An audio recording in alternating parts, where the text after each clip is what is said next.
Hay historias que uno escucha y olvida, pero existen otras que se quedan grabadas para siempre. Esta es una de ellas. Todo ocurrió en Mendoza, a finales de 2004. Javier Morales trabajaba como chofer de un colectivo interurbano.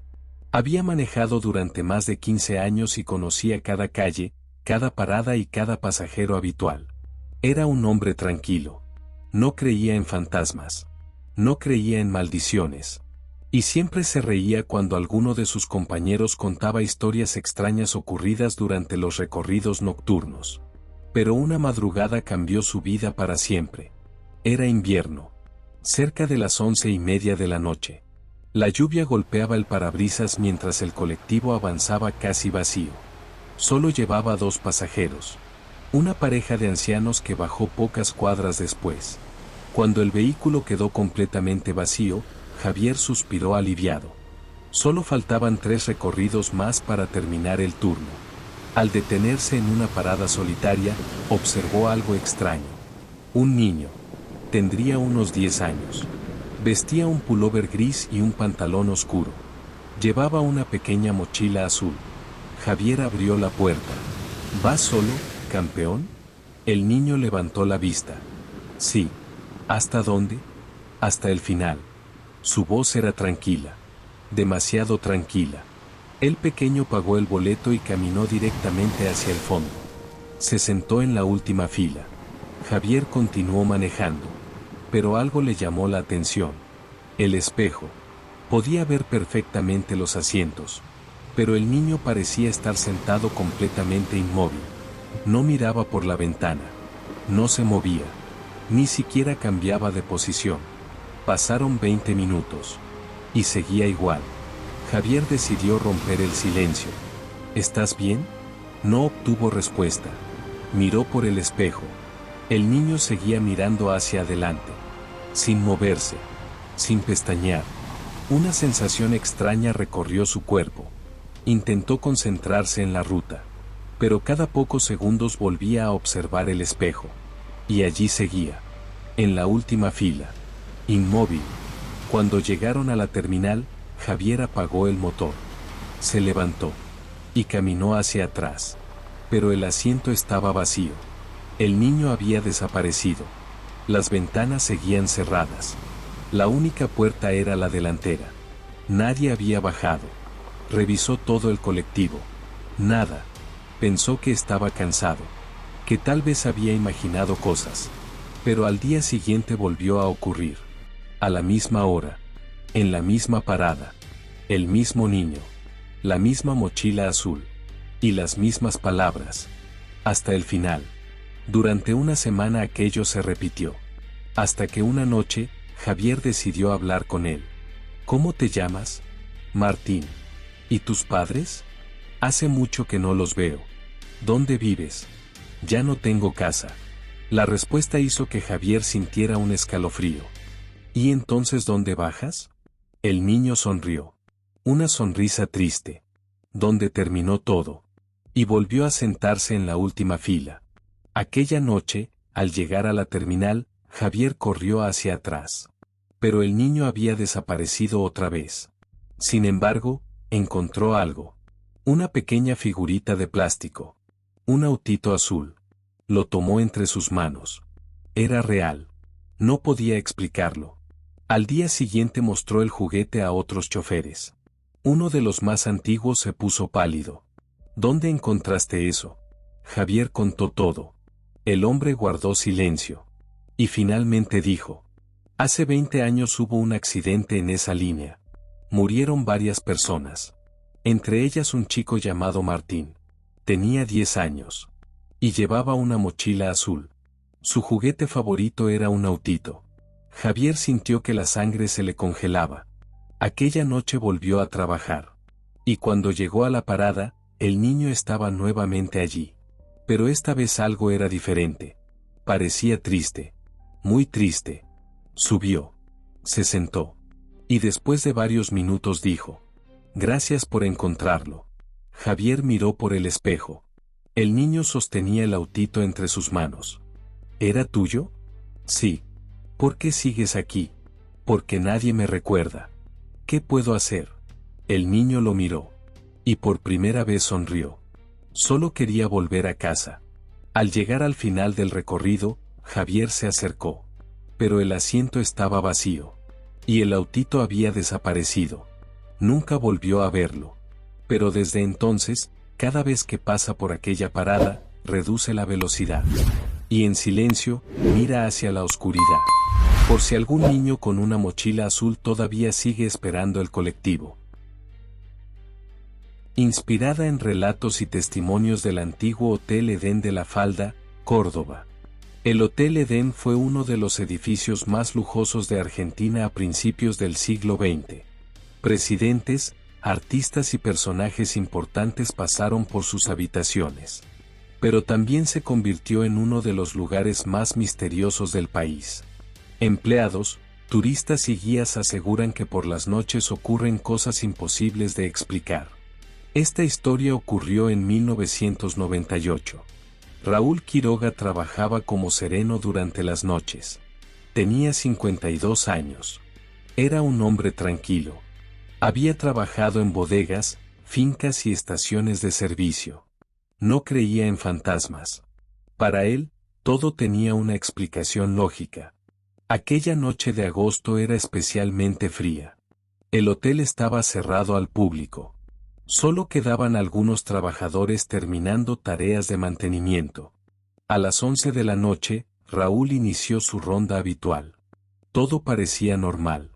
Pasillos vacíos. Puertas cerradas. Silencio. Hasta que escuchó algo. Un piano.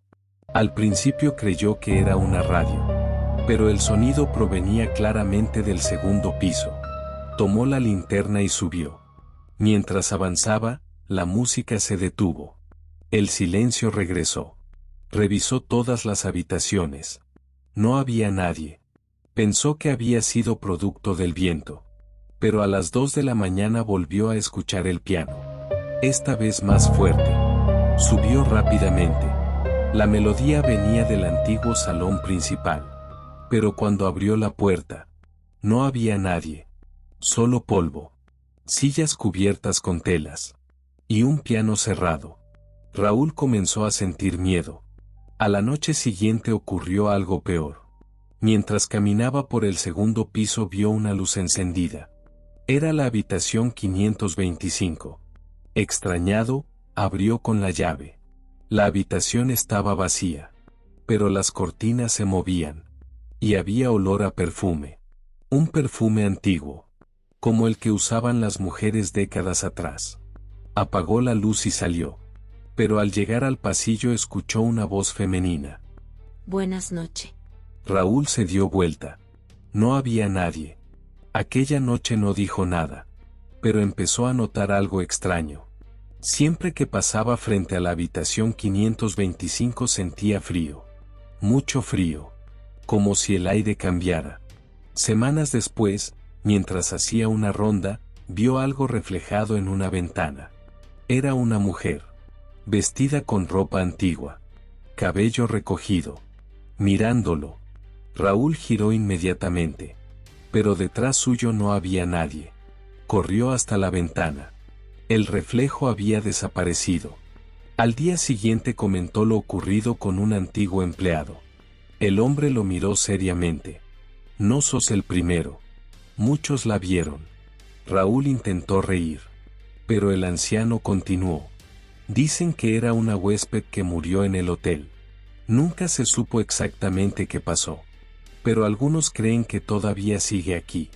Aquellas palabras lo dejaron intranquilo. Sin embargo, lo peor ocurrió una madrugada de invierno. Eran las 3:20. La hora más silenciosa. Raúl estaba revisando los pasillos cuando vio una silueta femenina entrando en la habitación 525. La siguió inmediatamente. Abrió la puerta. La habitación estaba vacía. Pero algo llamó su atención. La cama. La colcha estaba hundida. Como si alguien estuviera sentado. Y el perfume volvió a sentirse. Entonces escuchó una respiración. Justo detrás suyo. Raúl salió corriendo. Jamás volvió a entrar solo a esa habitación. Con los años, otros trabajadores contaron experiencias similares. Algunos escucharon pasos, otros voces, y varios turistas afirmaron haber fotografiado figuras extrañas. Hoy el Hotel Edén es uno de los lugares más visitados por los amantes del misterio.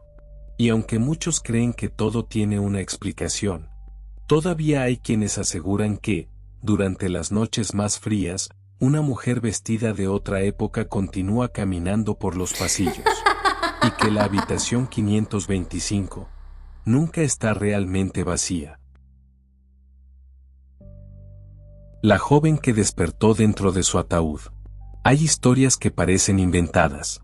Relatos tan aterradores que uno quisiera creer que jamás ocurrieron. Pero algunas tragedias son reales. Y una de ellas ocurrió en Argentina. Su protagonista fue una joven hermosa, perteneciente a una familia aristocrática. Su nombre era Rufina Cambaceres. Y la historia de su muerte continúa provocando escalofríos más de 100 años después. Corría el año 1902. Buenos Aires era una ciudad elegante. Los grandes carruajes recorrían las calles empedradas. La alta sociedad celebraba bailes y reuniones. Y la familia Cambaceres era una de las más importantes del país. Rufina tenía apenas 19 años. Era conocida por su belleza y su carácter alegre. Su madre, doña Luisa Basichi, había organizado una reunión para festejar su cumpleaños. Aquella tarde todo parecía normal. Familiares y amigos compartían una cena tranquila. Pero algo inesperado ocurrió. Mientras conversaba con los invitados, Rufina se llevó una mano al pecho. Su rostro se volvió pálido. Y, delante de todos, cayó al suelo. Los médicos fueron llamados de urgencia. Pero después de examinarla, anunciaron la peor noticia. Rufina había muerto. La noticia conmocionó a Buenos Aires. La joven fue velada esa misma noche. La tristeza era inmensa. Su madre estaba destruida. A la mañana siguiente, Rufina fue trasladada al cementerio de la Recoleta. El entierro fue multitudinario. La tumba se cerró. Y todos regresaron a sus hogares. Pero al día siguiente ocurrió algo aterrador. Uno de los empleados del cementerio observó algo extraño. La tapa del ataúd presentaba marcas. Arañazos. Como si alguien hubiera intentado salir. Alarmados, los trabajadores abrieron el mausoleo. Y descubrieron algo imposible. El cuerpo de Rufina ya no estaba en la posición en que había sido colocado. Sus manos mostraban heridas. Su rostro tenía una expresión de horror. Y la tapa interior del ataúd estaba marcada con profundas señales. La noticia corrió por toda la ciudad. Algunos médicos aseguraron que Rufina había sufrido un ataque de catalepsia. Una condición extraña que podía hacer parecer muerta a una persona.